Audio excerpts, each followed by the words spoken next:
네, 간밤 해외 주요 소식 외신 통해 살펴보겠습니다. 먼저 첫 번째 소식입니다.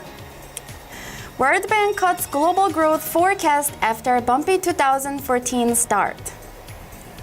세계은행이 세계 경제 성장률 전망치를 하향 조정했습니다. 중국의 경기 둔화와 우크라이나 리스크 등을 그 이유로 꼽았는데요. 이 소식 블룸버그 통신 보도입니다. 현지 시간으로 11일 블룸버그 통신에 따르면 세계은행은 전날 발표한 글로벌 경제 전망 보고서를 통해 세계 경제 성장률 전망치를 2.8%로 하향 조정했습니다. 세계은행은 당초 1월엔 올해 경제 성장률을 3.2%로 전망한 바 있는데요. 중국의 경기 둔화와 우크라이나 사태, 일부 개방 도상국들의 정정 불안 등이 경제 성장률 하향 조정의 이유로 꼽혔습니다. 특히 미국은 지난 겨울 이상 한파의 영향으로 1분기 마이너스 성장을 했고 또 유로존도 디플레이션 위협 속에 성장세가 더디다고 세계은행은 지적했는데요. 미국의 올해 전망치는 2.1%에서 1.9%로 낮아졌고 유로존은 1.1%를 유지했습니다. 신흥국도 당초 전망했던 5.3%에서 4.85%로 전망치가 낮아졌는데요. 중국의 성장률은 구조개혁 성공 여부에 따라 달라질 수 있다고 분석했습니다. 아울러 내년 글로벌 경제는 회복세를 이어갈 것이라며 2015년 성장률은 3.4%, 2016년 성장률은 3.5%로 전망했습니다. 네, 다음은 우크라이나와 러시아 관련 소식입니다. Ukraine rejects gas offer as talks end without deal. 우크라이나와 러시아의 가스 협정이 또다시 결렬됐습니다. 양국은 서로를 비난하고 있는데요. 이 소식 블룸버그 비즈니스 위크 보도입니다.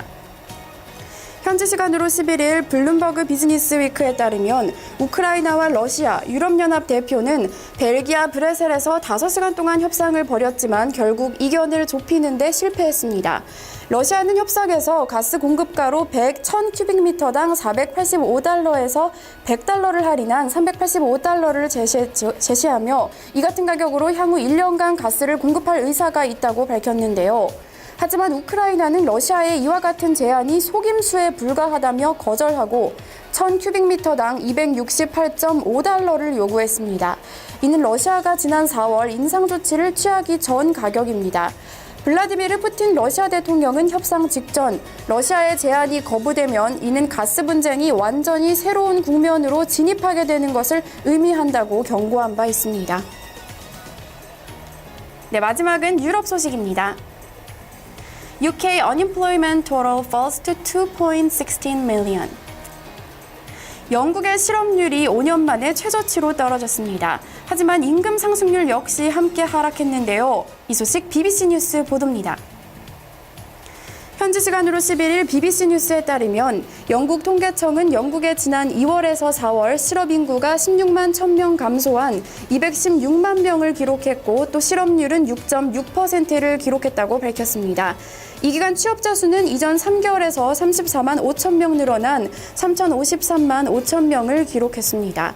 그러나 노동자 임금 상승률은 직전 집계 1.9%에서 0.7%로 하락해 실질 소득 수준은 후퇴한 것으로 나타났습니다. 같은 기간 보너스를 포함한 평균 주급은 0.7% 증가했지만 이전 3개월 증가폭인 1.9%보다는 줄어들었습니다.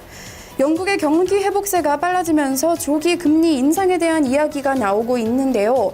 제러미 쿡 월드퍼스트 분석가는 이에 대해 고용시장 호조에도 실질 소득은 줄어들었기 때문에 중앙은행의 금리 인상은 2분기 이후로 미뤄질 가능성이 커졌다고 전망했습니다. 지금까지 외신 브리핑이었습니다. 네, 토마토 모닝쇼 1부 순서는 여기서 이제 마무리를 짓도록 하겠습니다. 저희는 잠시 후 2부에서 다시 뵙도록 하겠습니다.